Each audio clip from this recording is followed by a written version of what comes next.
The artificial intelligence revolution is here, and it's hungry for power, space, and cooling that most data centers simply weren't built to provide. This isn't about future-proofing anymore. It's about survival in a landscape where power demands are skyrocketing beyond what most facilities were ever designed to handle. Traditional cooling systems are buckling under the heat of AI workloads, and the intricate dance of space, cabling, and latency is more complex than ever before. So how do you feed this voracious appetite for resources? What does it really take to build an AI-ready data center? And why could failing to adapt mean falling behind? Today, we're tackling these critical questions head-on as we explore our latest research, facilities infrastructure priorities in the age of AI. We'll cut through the hype and offer practical insights on how to prepare your data centers for the AI workloads that are reshaping our digital world. Now, to guide us through this rapidly evolving terrain, we have two seasoned experts from Worldwide Technology. Donald Molaro, Chief Technology Advisor, who bridges the gap between cutting-edge AI systems and the infrastructure that powers them. And Michael Parham, a 13-year veteran of the facilities infrastructure team at Worldwide Technology, whose experience ensures that when it comes to housing, powering, and cooling IT equipment, no detail is overlooked. My name is Rob Boyd. Welcome to Worldwide Technology Presents Research, with insights powered by the Advanced Technology Center. Well, guys, welcome to WWT Research. Donald, I wonder if you could tell us a little bit about what you do for Worldwide? Sure. My name is Don Molaro. I'm a Chief Technology Advisor at WWT. Really, what I'm really focused on right now is helping our customers enable AI in their data centers. I work very closely with Mike on the call from our facilities and infrastructure team, but I really take the IT point of view of that and sort of looking at that, in particular, how to enable the kinds of IT systems that our customers are looking at deploying in their infrastructure for AI. Excellent. Well, thank you for joining us. And Mike, what I don't think we'd ever met before prior to this, but what do you do for Worldwide Technology? Yeah, you bet. So I work with, like Don mentioned, work with his team closely. We're part of the Global Solutions Architecture team here at Worldwide. So I've been with WWT for a little over 13 years and part of the facilities infrastructure team for most of that time here. So it's really our job to kind of help ensure that the IT equipment, no matter where it lives, is safe and protected, right? Whether it's in traditional data center space, out at the edge, wherever that gear might be, we try to make sure it's properly housed in a rack or cabinet, powered, cooled, cabled. That's kind of the space that we live in.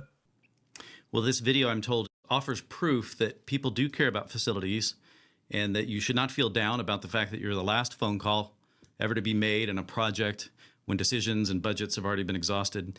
I'm just kidding. It's good to have you guys here. I like it when we can get physical. And obviously the big thing today with AI being talked about ad nauseum, there is a very real and physical effect on how we expect to get AI done, especially when we're talking about running models in our own data centers or if we're building data centers for others to utilize AI services. Donald, let's start with you. I wonder if you could characterize for us AI, how is it affecting data center design? What's changed? What set us up for talking about all the things that we need to perhaps prepare for a little bit better? So AI systems are incredibly power hungry systems. If you look at a typical IT rack, even just a few years ago, you were into the 3.5 to 5 to 6 kilowatts. Some of our really progressive customers in sort of large deployments were, in the 17 to 20 kilowatt range for a rack. And you compare that to something like a single DGX, where it on its own is drawing 10.1 kilowatts. And we're stacking up 4 of those in a cabinet, plus some networking gear. And all of a sudden, you're very quickly at 50 kilowatts. By comparison, an oven on self-clean draws about 6 kilowatts. These things are incredibly power hungry. And obviously, that has a huge impact on the data center and how much power has to be delivered and how much cooling has to be delivered to those environments. Mike, why can't we just run more extension cords? What's the problem with getting more power to a rack? Yeah, good question. And there's really a couple of different ways to answer that. So one would be, is there even enough power available off of the off the power chain, right? And typically in the data center, the power chain that I'm referring to is the protected side of that, which would be the UPS powers. So you have a generator sitting outside, perhaps going into an ATS, hitting the UPSs, then maybe there's multiple UPSs for redundancy. But how much capacity do we have in the white space? If we have enough capacity, then to your point, Rob, the question is, okay, why don't I just continue to tap into that capacity, drop it in the rack? It becomes kind of a little bit of a problem to manage all of those feeds into the rack. It's not very efficient from a power, from a cost standpoint. I don't want to just continue to chew up breakers upstream because I'm limited to, let's just say, for example, here in the U.S., 208 volt three phase has been pretty common voltage taken to the rack, right? And that has its limitations from how much power that circuit can provide. So to Don's earlier point, if we're stacking these 10 kW chassis and I'm putting 5, 6, 7, however many I'm putting in the rack, right? It doesn't make sense to continually just drop that 208 volt feeder in there. There's going to be too many PDUs to manage. Maybe my rack can't even accommodate that many PDUs. Maybe it's not deep enough, and I've got a cable management mess on the backside. So that's where we're kind of seeing customers shift to different types of voltage to the rack, and we're seeing them shift to different ways to get power to the rack. So getting back to your question, why don't I just drop additional power cords or extension cords to the rack? You know, oftentimes that means that I'm calling an electrician into my data center, and maybe I don't have a week to spare, or I'm afraid of downtime because human error is still a big reason for that. So the more I have to do these adds, moves, and changes in my data center, now I'm at risk. Yeah. So some of the technology itself is changing to where we're making that power distribution a little bit easier to accommodate. It's more almost IT friendly, right? It's you're going to hear phrases like modular or swappable, right? Very similar to what you would hear on the IT side of the house. Now, maybe some of that power distribution, a busway, for example, is going to be more user friendly, and I can make those adds, moves, and changes much quicker as opposed to waiting for an electrician to come on site, run new circuits out to my rack. Does this change a lot of previous planning discussions? I think to not bury the lead, sometimes I would be looking to find out if suddenly you guys are raising the flag and saying, hey, your existing data center, is there a high likelihood that it won't be able to accommodate maybe what people are thinking they can just openly plan for or maybe haven't accommodated for? How have things changed from a traditional data center design to what the expectations are now, and how prepared are we for that? Realistically, almost no corporate data centers are prepared for these kinds of AI workloads at scale.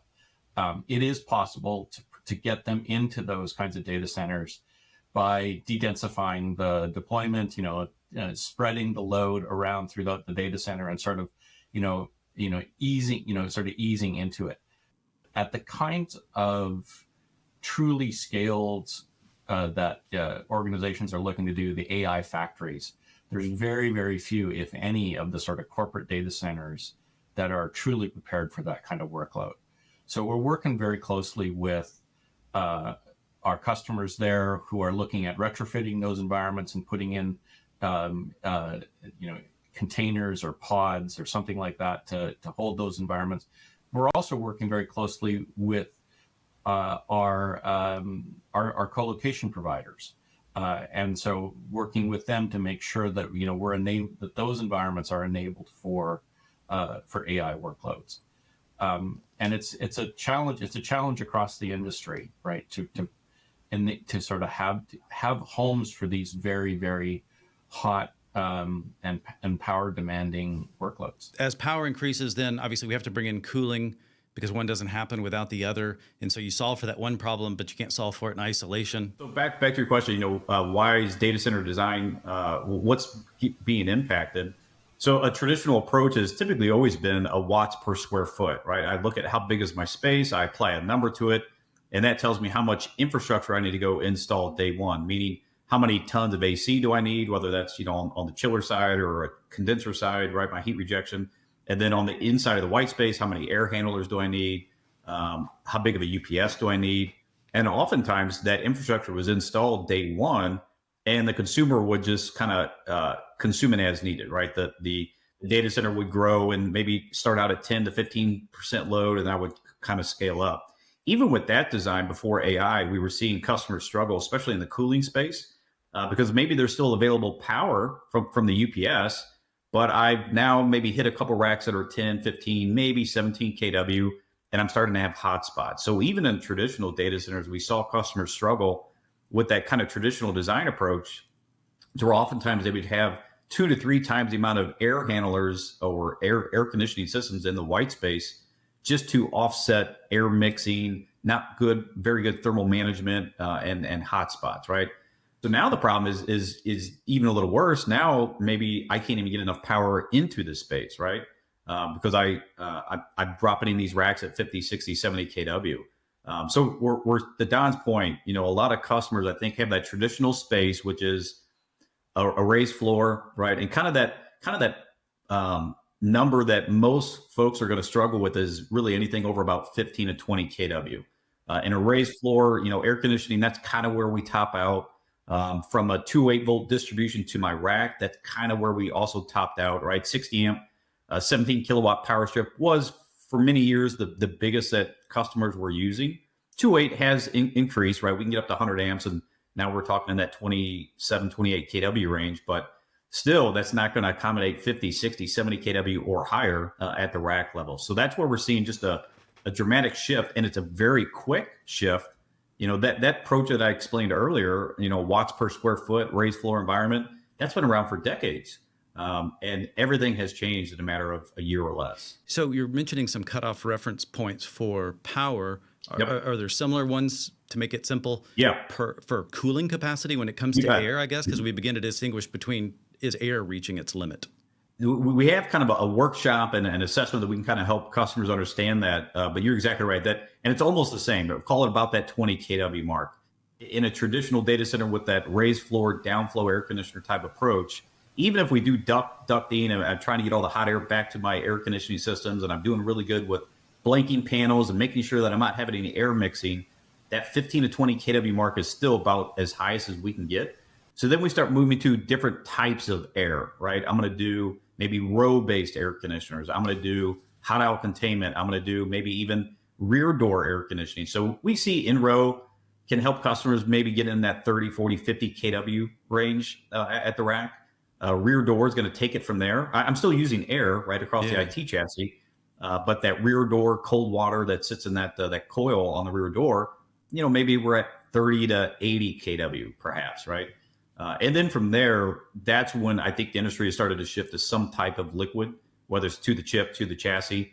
But even when we do that, as it sits right now, we still need roughly maybe 20, 25% on the high side, maybe 10% on the low side. We still need to air cool a good majority of that heat load. So if we start to see these 130 kW racks that NVIDIA is talking about start to really get popular in the data center, well, 20% of that, we're still talking 26 kW at the rack. That still exceeds what a traditional room can do, right? So we're still going to have a very tuned and optimized air system to handle just the excess of what liquid can't do. Okay, so that's interesting, because I was beginning to think that when we talking about such big jumps, that with new chips and preparing for the future, that maybe it's a waste of time to spend too much on the rear door coolers and hot and cold aisles and stuff like that. So those feel like those are minor steps forward when we need a big step forward. Donald, what are your thoughts on the chips we're seeing come out? This is not a magic bullet type solution. There's not like you go, you're going to you're going to switch to direct-to-chip liquid cooling, and that's going to magically solve all of your cooling problems in the data center. That's not going to happen, right? What this is it has to be sort of a complete end-to-end integrated approach, right? And Mike is exactly right.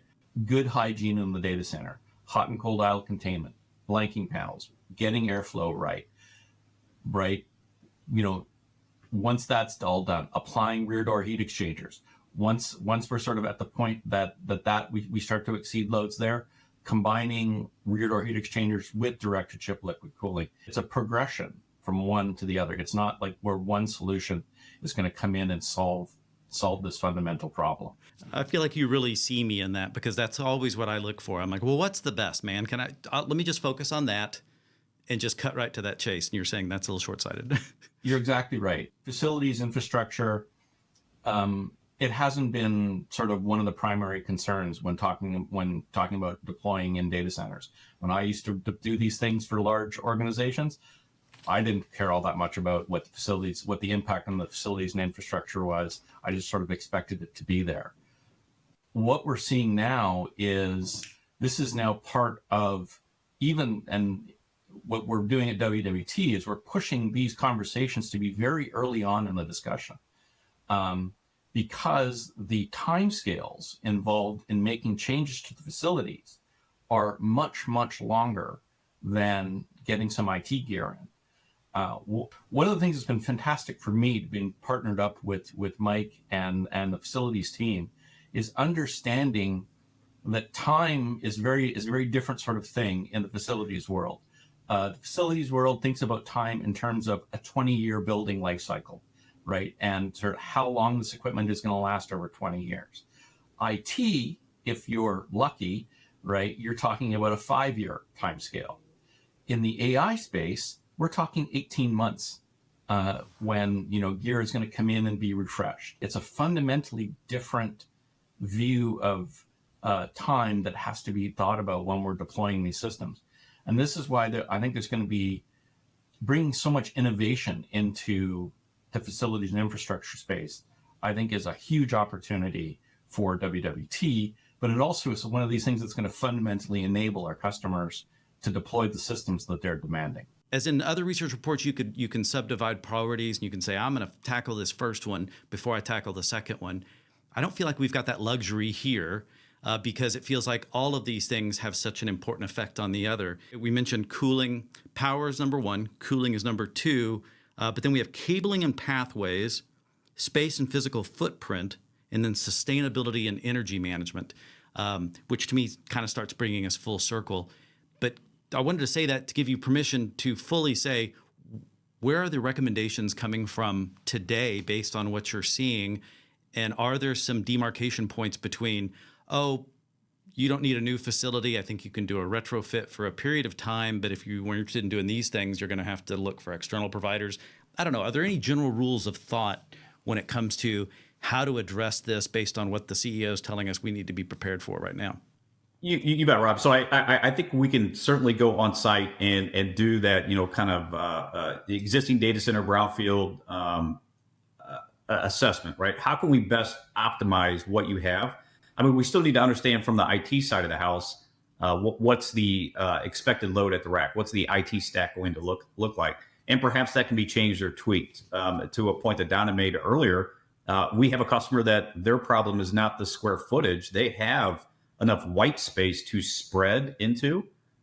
Maybe we don't want to spread too far apart because of latency concerns, right? But maybe I can spread that load and stay at that under 20 kW per rack, for example, right?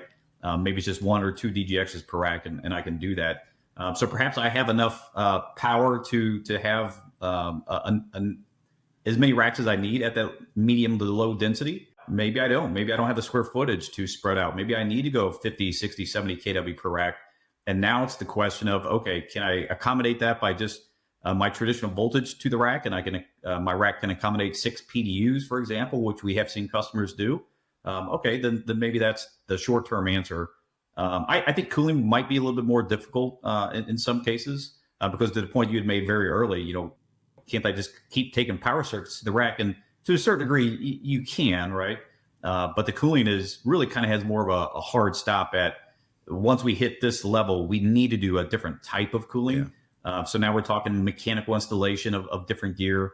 But I really think it's important to kind of start with that base assessment. What can we do to optimize to ensure that we can accommodate what's going to work for the customer? And if the answer is this site just physically won't handle it, then we have to look at building something new. And whether that's a stick-built traditional data center, we work with partners in the space to do modular prefab where we can get these data centers up and running in a heck of a lot shorter time than it takes to build a building. So there's certainly some options out there. Well, and so I think that's good news in the sense that you're saying there are almost always options that can be done to take the pressure off certain areas in the short term. You guys are helping people make decisions for the long term. But I guess the biggest takeaway there is facilities is not getting brought into the discussion as early historically as it should be. And that's starting to bite some people who maybe have to readjust expectations about what it is they can deliver by what time frame. Yeah, I'll make a quick comment on that before I turn it back over to Don, because it kind of goes off of one of Don's comments he made earlier about how data center, the time is different in the facility space. It's different also when we're talking about if I need to make a modification or if I'm building new to acquire some of that equipment. We're talking maybe a year or 2 years lead time for some of this big infrastructure type upgrades that might be required. So if you're going to deploy AI on-prem and you're not thinking about the facilities, it's probably not a good start. Don, do you want to expand on that? Looking at these systems as fully integrated, everything from the application all the way down through the literal nuts and bolts that are in the data center, building and driving these solutions. I think this is the strength of WWT in this space, right? Is that we're an organization that can look at this truly as a end-to-end system. And I think one of the things that, again, has been such great partnership in this is we're working very hard to bridge that gap between the facilities conversation and the IT conversation and the AI conversation, all the way up to the application level. And this is, I think, sort of the strength of, what WWT brings to the table, that I think is sort of unique. I'm certain at this point, it's unique in the industry. Yeah, well, you guys are fully embracing the fact that, well, we could provide answers for you here and you could run pretty far, but eventually you're going to figure out that if we didn't provide this type of support, then we probably weren't doing a good job of saying, yeah, we're going to get you to your outcome, because without it, the outcome isn't going to happen. So let me reverse things just a little bit and have you guys paint a picture of the fully modern AI optimized data center when you do have the room to do something from scratch. What's top of mind, state of the art for data center design, recognizing this type of density? I'll go to Mike and then back to Don. Yeah, so I'll tackle it from three different sides. On the power chain, the thermal chain, and even the rack itself, where we're seeing some changes at the rack level. So from the power chain, we're seeing higher voltage, right? So I think what's going to be kind of more widely adopted first would be 415 volt to the rack. I can get almost double the amount of power per PDU than I can a traditional 208 volt three-phase PDU. So we're probably going to see that shift first, and we're already seeing OEMs make those products. We're probably going to see a different way to deliver the power to the rack. I'd referenced busway earlier. I think we're going to start to see that type of delivery system a little bit more commonly used, as opposed to traditional PDU cabinets or RPPs, which run circuits under a raised floor or overhead. That just it's not very cost effective to do that. It's not very agile if I want to make these adds, moves, and changes quickly. I believe we're probably going to even see higher than 415 at some point. There's already partners out there that are doing 480 volt to the rack, which is 277 on the single phase side. The great thing about that is now we're even more efficient. We're even more powerful at the PDU, but it's a different type of connector. So all my other devices that are using that IEC style connection, a C13, C19, I need different styles of connections, a safety style connection for that 277. We're kind of seeing where that's going to go, but I think that's where the trend is going, higher voltage, right? On the cooling side, again, kind of back to the conversation we had earlier, if I were to deploy something that is going to give me that flexibility that I need, I think chilled water for heat rejection is going to be a must. We're probably going to do chilled water, whether it's in-row based solution or rear door solution. And then now that water can be captured and used for direct to the chip. Liquid cooling has, it's still kind of the Wild West right now. I think there's a lot of options. There's a lot of companies. There's a lot of different ways of doing things. Liquid to the chip's probably going to win the battle. It's what it looks like right now. And it's probably going to be a single phase style that's adopted first, which means that liquid is like a water glycol mix. It's not a dielectric fluid going into the chip. It's still kind of a water mixture. So I think we're going to see that. But having that base of chilled water allows me to do standard air conditioning, raised floor, in row, rear door, and direct liquid to the chip. So that's kind of what I would want to see from a thermal chain. And then on the rack itself, I think what we're going to start to see is, for many years, a standard 2 foot wide, 600 millimeter by 3.5 foot, 1070 millimeter deep rack was the standard footprint for an IT cabinet. I think now we've already started to see a shift to go wider, 750 to 800 millimeter width. We started to see a shift to go deeper, but that wasn't widely as accepted as that, as just that bigger, wider footprint. Yeah. But I think with these devices, they are a little bit deeper, and now we need more devices in the back of the IT rack, manifolds, PDUs. So I believe the industry is going to start to shift to a deeper rack. So right now, 1,200 millimeters about the deepest you can get off the shelf. That's about 4 feet. But I think it's even going to go deeper than that to accommodate, again, additional infrastructure like liquid manifolds and additional PDUs. Okay. Don, your thoughts on that? From a long-term point of view, Mike is spot on the physical infrastructure. I mean, we expect to see rear door heat exchangers combined with direct-to-chip liquid cooling, using the fluid from the rear door heat exchanger as the fluid for the direct-to-chip.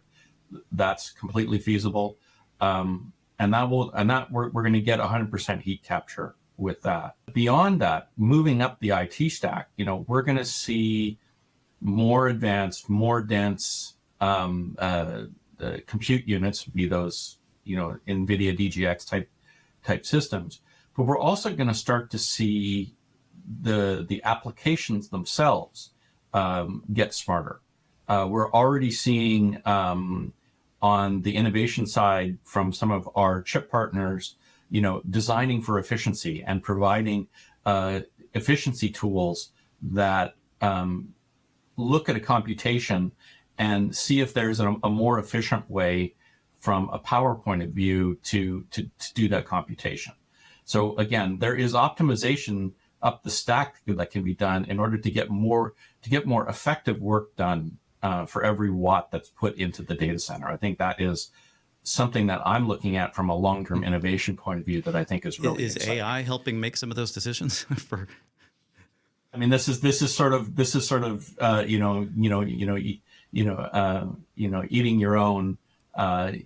your own cooking, where you're using the AI tools in order to make the AI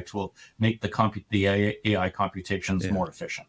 And I think that is a really exciting and innovative thing that we're looking at. To be clear, that the infrastructure design of the facility has to change to support these things too, right? Because it's not simply a matter of, I'm going to get some new racks and I'm going to get some new air handlers and I got these fancy racks with certain doors on them and I could just plug in.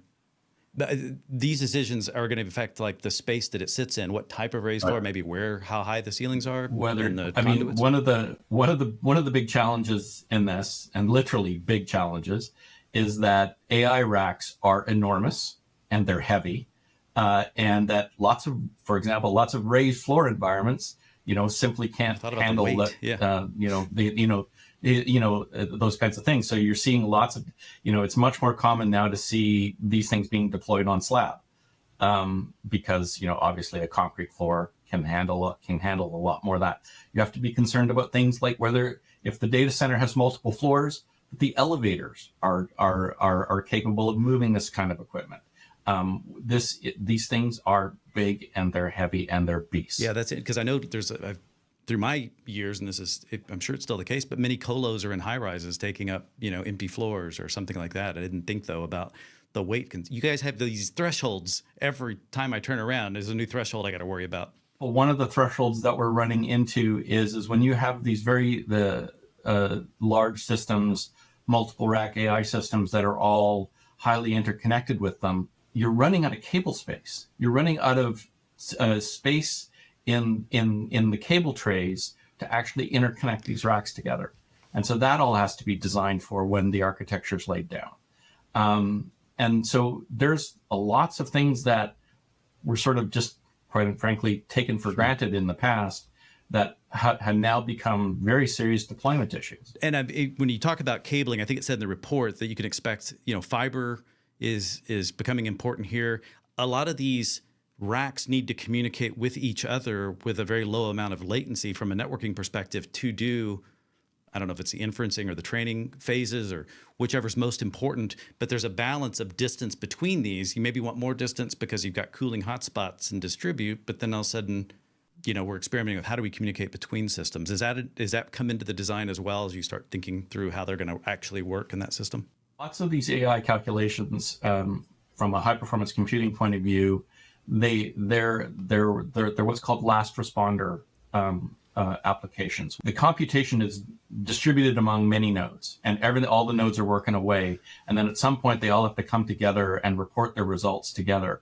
And it's who's ever last in reporting that result is the overall speed of the calculation. Okay. So this is why we're seeing, these AI systems being put physically close together and densely together and cabled and interconnected so tightly, is because you're trying to reduce any sort of jitter or any sort of latency in reporting that, because otherwise you have your very expensive computer, quite often sitting around doing nothing, waiting for the last responder to come in.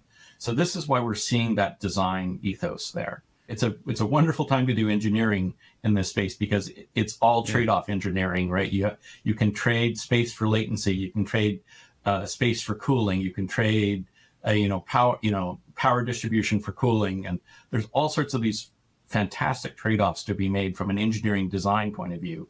But it makes it a really fun and complicated problem to work on. Because we're dealing with actual physical limits, throwing money at this doesn't always solve these problems. In my reading, if I understand correctly, we of course have these monster B200 chips and super chips that have such minimal, I think you have to do liquid cooling the way these are designed. Well, you mentioned that part, but those are coming out. But regardless, even the 100s, and we're speaking of NVIDIA, there's such delays, and they're getting snatched up so quickly by either hyperscalers or others.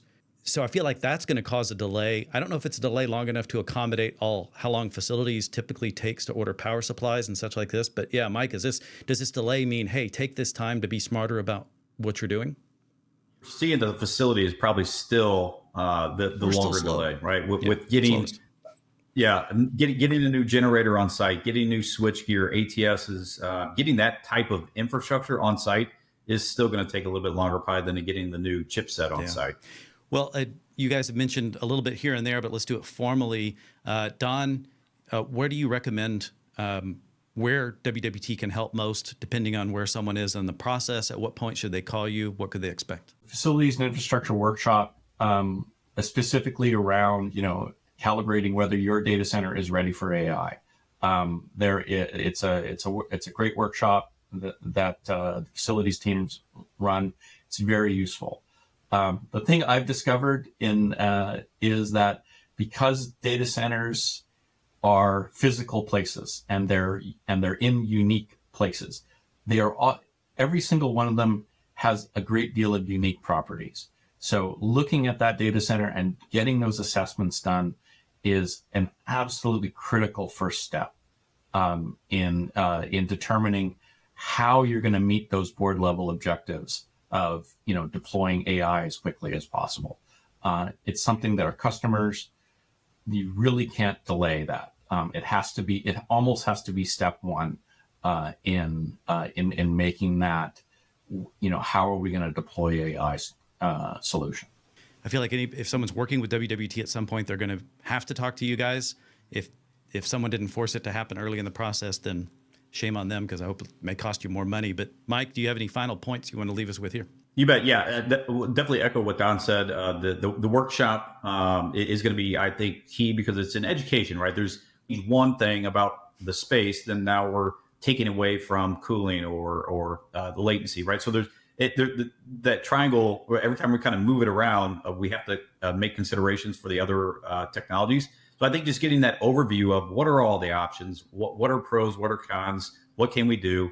So workshops for that educational step. Assessment is, okay, let's get to the sites to see what we can truly do from an optimization standpoint. Can we make things work before having to go do something new?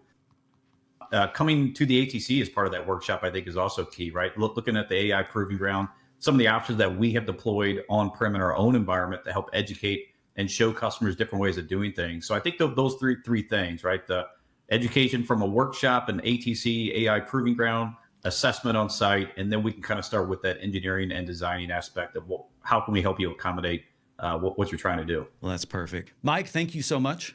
You bet, Rob. No, I really appreciate your time. This has been great. Thank you so much. Yep. You're welcome. And Don, thank you as well. Good to work with you again. Thank you very much for the time, and it's always a pleasure to chat with you. Power and cooling dominated our conversation today, and for good reason. They're the first 2 of 5 critical priorities in creating an AI-ready data center. But as our guests emphasized, these priorities are deeply interconnected. I strongly encourage you to dive into the full research paper, Facilities Infrastructure Priorities in the Age of AI. And when you do, you'll notice some action steps echoed across multiple priorities. Now, this overlap isn't coincidental. It underscores the holistic approach needed to tackle this challenge. The paper outlines 5 interconnected priorities with shared action steps that underscore their interdependence. And at the core of each priority, a thorough needs assessment. It's the foundation upon which all other decisions rest. Now, energy efficiency emerges as another critical theme, bridging the gap between operational demands and environmental responsibility. Other key actions include monitoring and managing performance, implementing redundant systems, and optimizing resource allocation. Now, the recurring emphasis on management software underscores the role of technology in effectively managing these complex environments. But here's the bottom line. Every organization is grappling with its AI strategy. We've explored this from various angles on previous shows, but this is the first time we've heard such a clear warning about facilities infrastructure potentially derailing even the best laid plans. Well, the best laid plans probably would include facilities. Don't let your data center become the bottleneck to your AI journey. The time to act is now. I'm Rob Boyd. Thank you for joining us on Worldwide Technology Presents Research with insights powered by the Advanced Technology Center.